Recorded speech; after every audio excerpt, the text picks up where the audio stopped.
windy. Armagosa Valley, Southern Nevada. That thing's massive, huge. Want to check it out a little bit closer? Let's do it.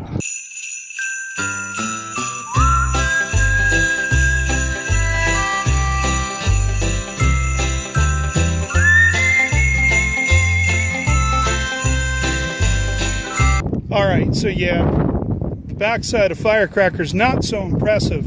It is just a water tower. However, that's marketing genius.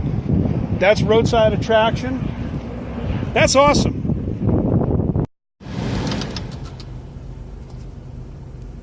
Well, as you can see, there's not a heck of a lot else going on out here, except for that little abandoned building right over there by the fireworks sign, and some jacked up trailers and buses out there in the distance. But hey, roadside attractions aren't always glamorous, but they are cool.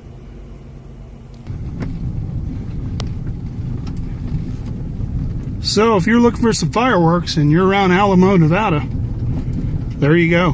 Get you some of that.